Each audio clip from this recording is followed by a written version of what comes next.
असली ट्विस्ट तो ये है कि जो हमें एपिसोड 25 के प्रोमो में दिखाया जा रहा है, हकीकत उससे बिल्कुल उलट होने वाली है।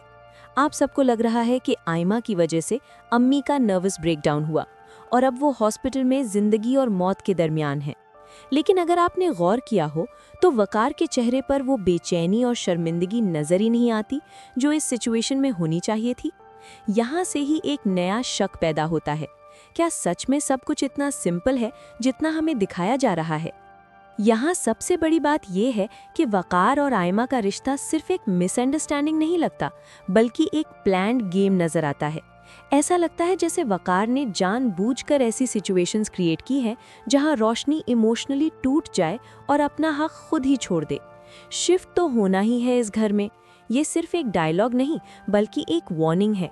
इससे ये अंदाजा होता है कि आयमा पहले ही इस घर पर कब्जा करने का प्लान बना चुकी है। एपिसोड 25 में सबसे बड़ा धमाका हॉस्पिटल में होने वाला है।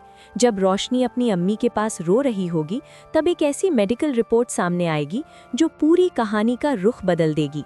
सवाल ये है, क्या अम्मी को सिर्फ इमोशनल शॉक लगा था या फिर उन्हें पिछले कुछ दिनों से ऐसी मेडिसिन्स दी जा रही थी जो उनका दिमागी तवाज़ुन बिगाड़ रही थी?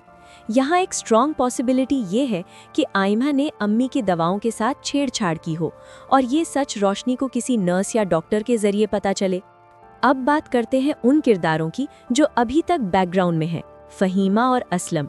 अक्सर ड्रामाज में सबसे खामोश लोग ही सबसे डेंजरस होते हैं। यहाँ भी कुछ ऐसा ही लग रहा है। फहीमा का अचानक हॉस्पिटल पहुँचना और वकार को ब्लैकमेल करना एक स्ट्रॉन्ग पॉसिबिलिटी है। वो वकार को मजबूर करेगी कि अगर उसने आयमा का साथ दिया तो वो रोशनी के सामने वो सच रख देगी जो वकार इतने अरसे से छुपा रहा है। असलम भी इस सिचुएशन को अपने फायदे के लिए यूज करता नजर आएगा। अब तक रोशनी को हमने सिर्फ बर्दाश्त करते देखा है, लेकिन अब कहानी बदलने वाली है। उन कांटों की तकलीफ को हम कभी खत्म नहीं कर पाते जो जिंदा लोगों को चुभते हैं।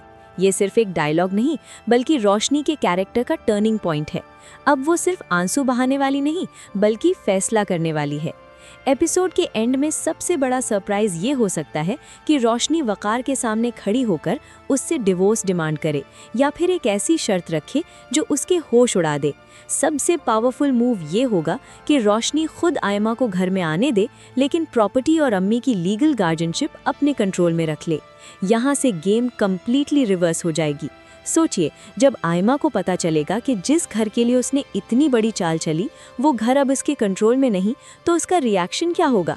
और जब रोशनी को ये समझ आएगा कि उसकी खामोशी ने उसकी अम्मी को खतरे में डाला, तो क्या वो फिर भी चुप रहेगी? नहीं, अब रोशनी टूटने नहीं बल्कि तोड़ने वाली है।